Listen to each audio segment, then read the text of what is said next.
नमस्कार दोस्तों, कैसे हैं आप लोग। आपके सामने जो पर्सनालिटी हैं इनको किसी भी प्रकार के इंट्रोडक्शन की जरूरत नहीं है, इनको सब लोग जानते हैं। हमारा पूरा भारत देश इनकी इज्जत करता है, इनफैक्ट पूरी दुनिया इनकी इज्जत करती है। एपीजे अब्दुल कलाम साहब। आज 16 अक्टूबर को मैं इस वीडियो को रिकॉर्ड कर रहा हूँ, थोड़ा लेट हो गया है। क्यों रिकॉर्ड कर रहा हूँ? 15 अक्टूबर इनकी बर्थ एनिवर्सरी, तो कल इनकी बर्थ एनिवर्सरी थी, तो इनके ऊपर मैंने सोचा था इनकी एक बायोग्राफी बनाऊंगा। क्यों? क्योंकि आपको इंस्पिरेशन देगी। ऐसे महान लोगों की बायोग्राफी हमेशा इंस्पिरेशन देती है और हमें जरूरी सीखना चाहिए। क्योंकि देखिए, यूपीएससी की तैयारी करते वक्त बहुत समय ऐसे आएंगे जहां पे आप लोगों को डिप्रेशन होगा। तो डिप्रेशन का सबसे बेस्ट तरीका यह है कि जो सक्सेसफुल लोग हैं आप उनकी बायोग्राफी पढ़ो। जब आजकल की डेट में तो आईएएस निकालने वालों की बायोग्राफी बनने लगी है, तो अब इससे ज्यादा हंसी की बात क्या होगी कि जो लोग आईएएस क्वालिफाई कर रहे हैं उनकी बायोग्राफी बन रही है। अरे भाई, तुमने ऐसा क्या कर दिया कि तुम्हारी बायोग्राफी बन रही है? तो कलाम साहब जो कि सच में डिजर्व करते हैं कि उनके ऊपर कोई बायोग्राफी बनाई जाए। मेरी एक छोटी सी कोशिश उनके बारे में आपको कुछ बातें बताना। तो एक इंट्रोडक्शन देखेंगे, इनकी अर्ली लाइफ और एजुकेशन कैसी रही है ये देखेंगे। साइंटिस्ट की तरह इनका कैरियर, प्रेसिडेंसी के समय क्या हुआ, इनकी मृत्यु कैसे हुई, इनके मेमोरियल्स कहाँ पे हैं, इनके जो गुरु थे प्रमुख स्वामी जी, इन्होंने इन्हें अपना गुरु क्यों बनाया, और ऐसी कौन कौन सी किताबें हैं जो एपीजे अब्दुल कलाम साहब ने लिखी जो आपको पढ़नी चाहिए, इनको क्या क्या अवार्ड्स और ऑनर्स मिले और कैसे ये हमारे रोल मॉडल हैं। यहाँ पे देखिए एक बहुत ही अच्छा कोट लिखा है कलाम साहब का। That dream is not that while you see while sleeping, it is something that does not let you sleep. यानी एक ऐसा सपना, भाई आप अगर सोते वक्त कोई सपना देख रहे हो तो वो सपना नहीं है। सपना वो होता है जो आपको सोने ना दे। यानी आप जग के लगातार मेहनत करके उस सपने को अचीव करने की कोशिश करो, जो भी आपकी इच्छा है उसको अचीव करने की कोशिश करो। इसको बोला जाता है रियल सपना। तो यहाँ पे बात करेंगे हम अपने देश के मिसाइल मैन ऑफ इंडिया को, डॉक्टर एपीजे अब्दुल कलाम साहब। इंडियन साइंटिस्ट थे ये, पॉलिटिशियंस थे। देश की सेवा की इन्होंने एज अ प्रेसिडेंट 2002 से 2007, तो ये तो सबको ही पता है। इनकी बैकग्राउंड के बारे में बात की जाए तो ये एक एरोस्पेस साइंटिस्ट थे। इंडिया का डिफेंस डिपार्टमेंट इन्होंने ज्वाइन किया मद्रास इंस्टीट्यूट ऑफ टेक्नोलॉजी से ग्रेजुएट करने के बाद। सेंट्रल फिगर थे देश की न्यूक्लियर कैपेबिलिटीज को आगे बढ़ाने में। और 1998 में जब हमारे पोखरण टेस्ट हुए, जिनको बोला जाता है पोखरण टेस्ट 2, उसके बाद इनको बोला गया है नेशनल हीरो। देखिए, 2 बार पोखरण टेस्ट हुए हैं इंडिया में। एक बार हुए थे 1974 में, उसको बोला गया स्माइलिंग बुद्धा। दूसरी बार हुए 1998 में। ये जो पोखरण नाम की मूवी है ना, जॉन अब्राहम वाली, ये एक्चुअली 1998 वाले जो टेस्ट थे उस पे बेस्ड है। कलाम साहब प्रेसिडेंट रहे 2002 से 2007 तक। फाइनली 27 जुलाई 2015 को इनकी मृत्यु हो गई। इनका पूरा नाम देखा जाए तो एपीजे अब्दुल कलाम यानी Abul Pakir Jainulabdeen Abdul Kalam. Muslim family में इनका जन्म हुआ 15 अक्टूबर 1931 को on the island of Dhanushkodi off the southern east coast of India. भैया ये रहा नक्शा, यहाँ पे आपको दिख रहा है तमिलनाडु, यहाँ दिख रहा है श्रीलंका, बीच में यहाँ नजर आ रहा है आपको धनुषकोडी। भाई यहाँ जन्म हुआ था आपका कलाम साहब का। भैया इनको शुरू से ही चिड़ियाएं देखना बहुत अच्छा लगता था, तो एरोनॉटिक्स में इनका इंटरेस्ट आया। और एरोनॉटिक्स में इनका इंटरेस्ट तब आया जब इन्होंने अखबार में एक आर्टिकल पढ़ा ब्रिटिश फाइटर प्लेन के बारे में। तो बहुत ही इनकी हम्बल बिगनिंग्स थी। एग्जैक्टली मैं बोलूंगा दोस्तों कि हम्बल बिगनिंग्स नहीं थी। इनकी जो फैमिली थी वो ठीक ठाक अमीर थी, पर बाद में बिजनेस कुछ बिगड़ गया तो इनकी फैमिली उतनी अमीर नहीं रही। मॉडेस्ट बिगिनिंग्स थी। इनके dad built and rented boats. आप देखिए कलाम साहब एक ब्राइट स्टूडेंट थे। इन्होंने साइंस और मैथमेटिक्स में प्रॉमिस दिखाया, बट ये कोई बहुत एक्सेप्शनल नहीं थे। ऐसा नहीं था कि ये टॉप करते थे। सेंट जोसेफ कॉलेज इन्होंने अटेंड किया है और बाद में एरोनॉटिकल इंजीनियरिंग की डिग्री ली मद्रास इंस्टीट्यूट ऑफ टेक्नोलॉजी से, और बाद में हमारा डिफेंस डिपार्टमेंट ज्वाइन किया। 15 अक्टूबर 1931 को जन्म, ये तो हम देख ही चुके हैं। जो इनके फादर थे जैनुल अबदीन, ये एक बोट ट्रेनर थे और लोकल मॉस्क के इमाम थे। इनकी माता जी हाउसवाइफ थी। इनके जो फादर थे वो एक फेरी को ओन करते थे, जो कि रामेश्वरम और धनुषकोडी के बीच में जो पिलग्रिम्स थे उसको लेके जाती। अब आप बोलोगे कि ये रामेश्वरम कहां है, तो देखिए दोस्तों, अगर धनुषकोडी यहां है, धनुषकोडी, तो रामेश्वरम यहां है। तो ये अगर रामेश्वरम है तो ये है आपका धनुषकोडी। ठीक है, तो इन दोनों जगहों के बीच में एक फेरी चलती थी और उस फेरी को चलाते थे आपके अब्दुल कलाम साहब के फादर। 4 ब्रदर्स थे टोटल, उनमें से सबसे छोटे ये थे, एक सिस्टर थी। इनके ancestors wealthy trader land owners थे, बहुत सारी प्रॉपर्टी थी। इनकी फैमिली को टाइटल मिला मरा कलाम इवायुकर, यानी वो लोग जो वुडन बोट्स चलाते हैं। और आप बाद में देखोगे कि जब पंबन ब्रिज बन गया 1914 में। तो कलाम साहब के फादर का जो बिजनेस था वो फेल हो गया। अब आप देखिए, कलाम साहब के फादर का बिजनेस फेल हो गया 1941 में, 14 में जब पंबन ब्रिज बना। तो उसके बाद आप देखोगे कलाम की जो अर्ली जिंदगी थी वो काफी गरीबी में थी, क्योंकि इनका जन्म हुआ था 1931 में। वैसे तो इनके एंसेस्टर्स अमीर थे, बट कलाम साहब ने इतनी अमीरी नहीं देखी। न्यूज़पेपर बेचते थे, न्यूज़पेपर बेच के अपनी फैमिली इनकम को बढ़ाते थे।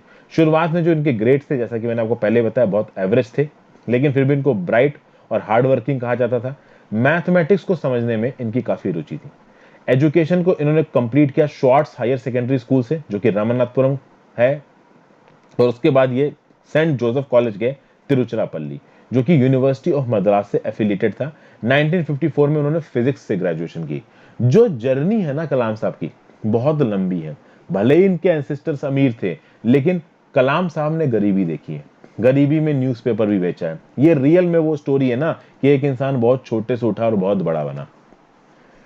1955 में ये मद्रास गए और वहां पे एरोस्पेस इंजीनियरिंग पढ़ने लगे, ये मद्रास इंस्टीट्यूट ऑफ टेक्नोलॉजी में।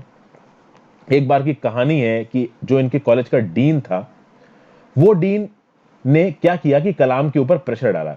कलाम से बोला कि ये क्लास प्रोजेक्ट है और ये तुम्हें करना ही करना है, और अगर तुमने ये क्लास का प्रोजेक्ट नहीं किया तो मैं तुम्हारी स्कॉलरशिप रिवोक कर दूंगा। स्कॉलरशिप पे पढ़ रहे थे कलाम साहब, इनके पास पैसे नहीं थे देने के लिए। कलाम साहब डर गए कि भैया मेरी तो स्कॉलरशिप चली जाएगी, कैसे काम चलेगा। 3 दिन की डेडलाइन दी इनके डीन ने कि प्रोजेक्ट तुमको खत्म करना है, और एक इम्पॉसिबल सा प्रोजेक्ट कलाम साहब ने 3 दिन में खत्म कर दिया। डीन ने बाद में कलाम साहब से बोला कि मुझे बिल्कुल भी ये आशा नहीं थी कि तुम ये प्रोजेक्ट कर पाओगे। मैंने तुम्हें स्ट्रेस में डालने के लिए टाइमलाइन दी थी, मुझे लगा था कि टाइमलाइन में तुम्हें ज्यादा समय लगेगा, बट तुमने एक डिफिकल्ट डेडलाइन को मीट कर लिया। यहां पे कलाम साहब की जो आप कह सकते हो ना कि काबिलियत थी, वो साफ साफ नजर आई। जब स्माइलिंग बुद्धा टेस्ट हुआ न्यूक्लियर बॉम्ब 1974 में, उस समय पे एज अ रिप्रेजेंटेटिव ऑफ टीबीआरएल कलाम साहब को इनवाइट किया गया था, जबकि इसकी डेवलपमेंट में उस लेवल पे पार्टिसिपेट नहीं किया था कलाम साहब ने, बट इनकी इतनी इज्जत थी कि ऑन बिहाफ ऑफ टीबीआरएल इनको स्माइलिंग बुद्धा टेस्ट देखने के लिए इनवाइट किया गया। अभी आप बोलोगे टीबीआरएल क्या है? तो भाई टीबीआरएल है आपकी टर्मिनल बैलिस्टिक्स रिसर्च लेबोरेटरी। ये defence research and development organisation की एक लेबोरेटरी है। 1970s में आप देखोगे कि कलाम साहब ने 2 प्रोजेक्ट्स को डायरेक्ट किया। एक था प्रोजेक्ट डेविल, दूसरा था प्रोजेक्ट वैलियंट। इनका काम क्या था? बैलिस्टिक मिसाइल की टेक्नोलॉजी को हम लोग डेवलप करेंगे। स्पेस लॉन्च जो व्हीकल थे ना, इंडिया का जो स्पेस लॉन्च व्हीकल प्रोग्राम था वो कुछ हद तक सक्सेसफुल हो रहा था। तो इस एसएलवी प्रोग्राम की टेक्नोलॉजी को इस्तेमाल करके बैलिस्टिक मिसाइल की टेक्नोलॉजी को डेवलप किया जाएगा, और कलाम साहब ने डेवलप कर दी। 1970s में जो प्रोजेक्ट डेविल था, जो प्रोजेक्ट वैलियंट था, इनकी टेक्नोलॉजीज को कलाम साहब ने डेवलप किया स्पेस लॉन्च व्हीकल के प्रोग्राम की टेक्नोलॉजी को इस्तेमाल करके। इनको चीफ एग्जीक्यूटिव बनाया गया था इंडिया के integrated guided missile development programme का। ऐसे ही थोड़े ना कलाम साहब को मिसाइल मैन ऑफ इंडिया कहा जाता है, उन्होंने सच में मिसाइलें बनाई हैं देश के लिए। कलाम साहब ने किन किन मिसाइल्स के बनने में एक मेजर रोल प्ले किया है? तो अग्नि मिसाइल के बनने में, अग्नि एक इंटरमीडिएट रेंज बैलिस्टिक मिसाइल है। पृथ्वी मिसाइल के बनने में ये tactical surface to surface missile है। लेकिन भाई ये जो प्रोजेक्ट डेविल थे, प्रोजेक्ट वैलियंट थे, अग्नि मिसाइल, पृथ्वी मिसाइल, इन सबको डेवलप होने में समय लग गया, और इसके चलते ये जो प्रोजेक्ट्स हैं इनको बहुत क्रिटिसाइज किया गया कि इसमें पैसा बहुत खत्म कर रहा है, इसमें समय बहुत लग रहा है, सालों साल बीतते जा रहे हैं, डेकेड्स बीत गए, मिसाइल नहीं बन रही है।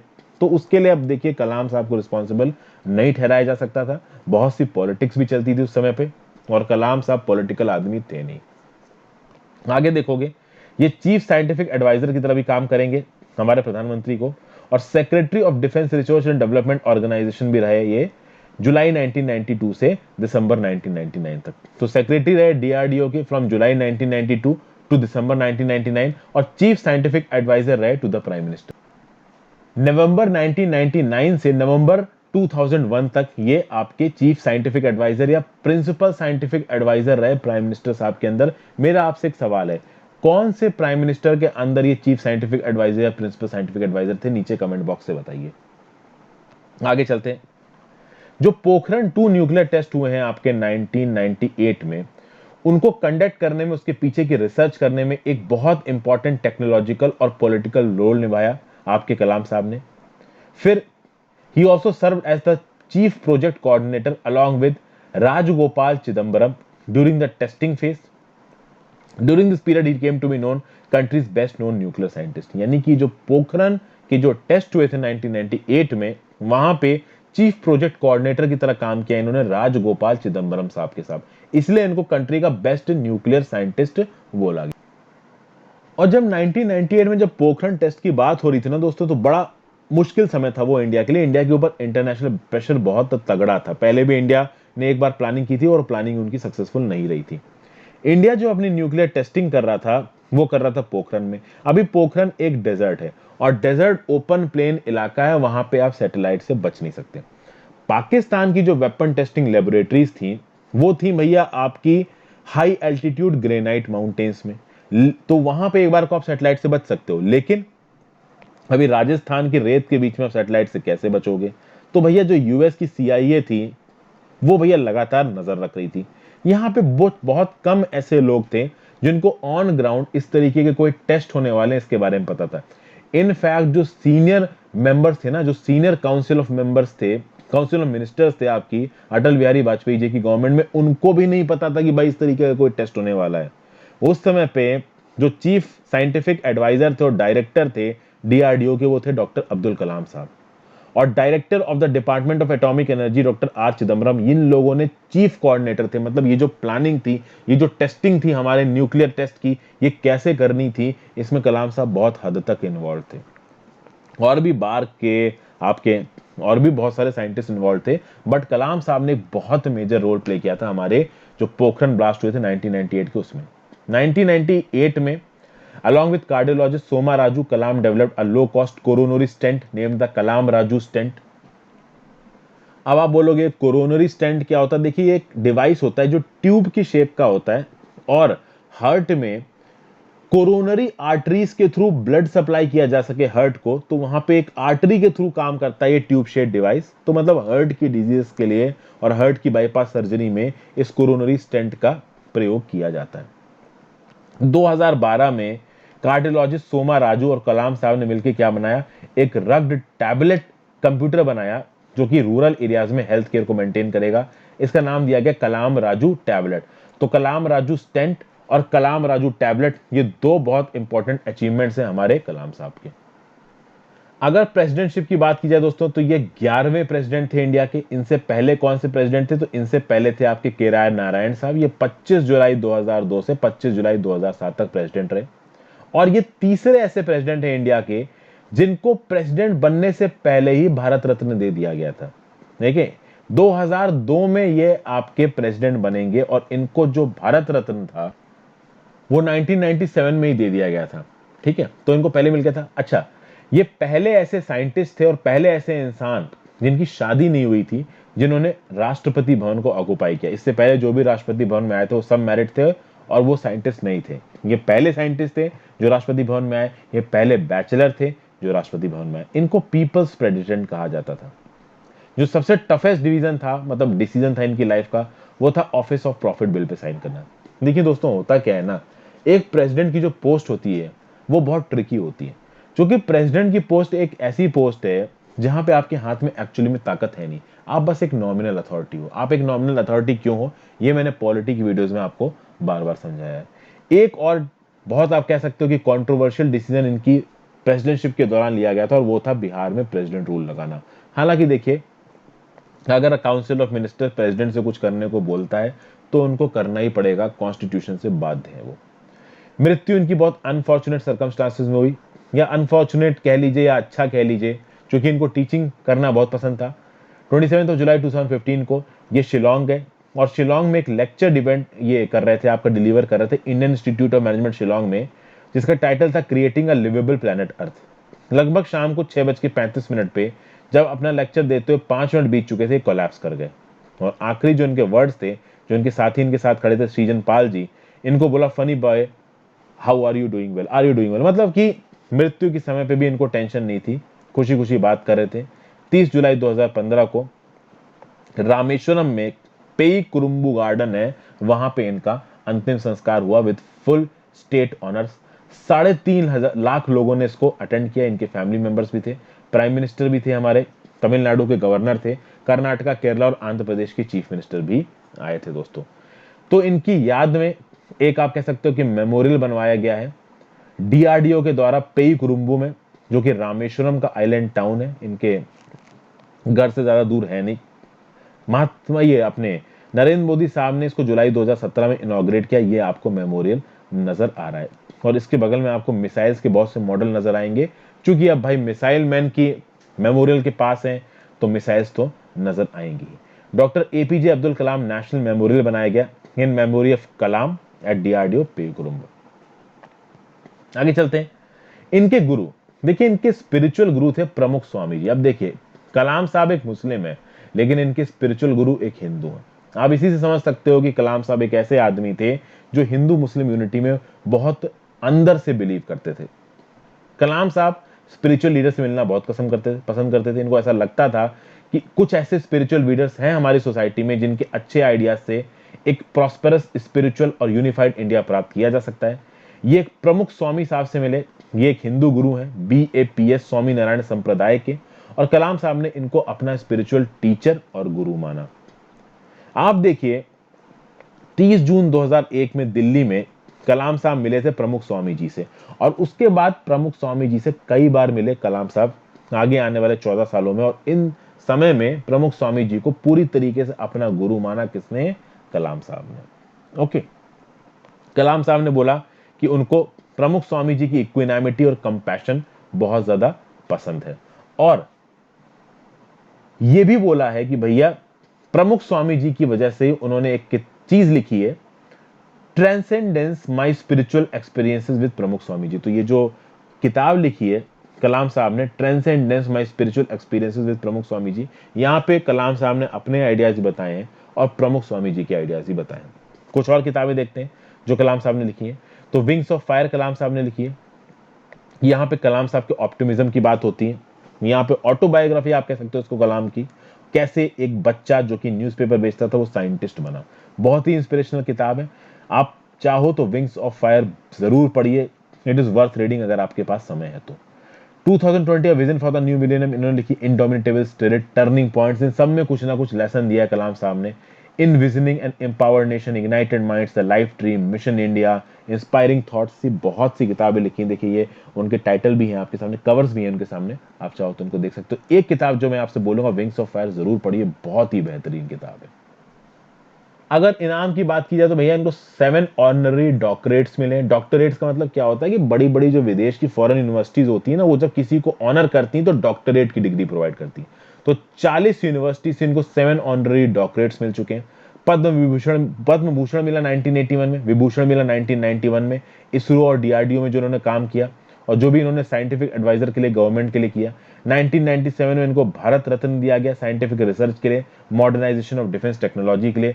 2013 में इनको वॉन ब्राउन अवार्ड मिला from national space society to recognise excellence in management and leadership of space related project.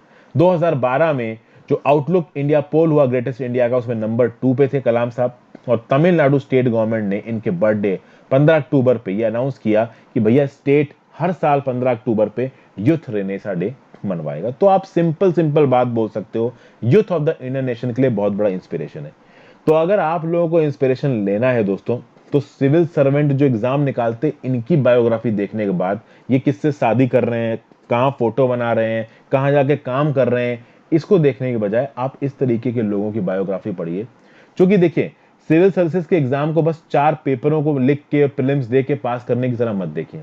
आपको वहां पे मेहनत करनी है और मेहनत के लिए चीजों को बीच अंदर घुसना है, आपको एनालिसिस करनी है। उसके लिए आप सच में उन लोगों की बायोग्राफी पढ़िए जिन्होंने सच में अपनी लाइफ में कुछ अचीव किया है। आपको मैं एक बात बता दूं, कल की डेट में अगर आप सिविल सर्विसेज का एग्जाम बन के आप आईएएस बन भी जाते हो ना, वहां पे पहुंचने के बाद आपको पता चलेगा कि आपने कुछ बहुत खास अचीव नहीं किया है। ओके, तो ये है भाई बहुत कुछ, हम पूरा इंडिया इंडेप्टेड है इनकी तरफ। गजब की पर्सनालिटी, बहुत कुछ है हमारे यूथ को इनसे सीखने के लिए। विंग्स ऑफ फायर जरूर पढ़िएगा। Thank you for watching, I hope आपको सीखने को मिला होगा। Good bye.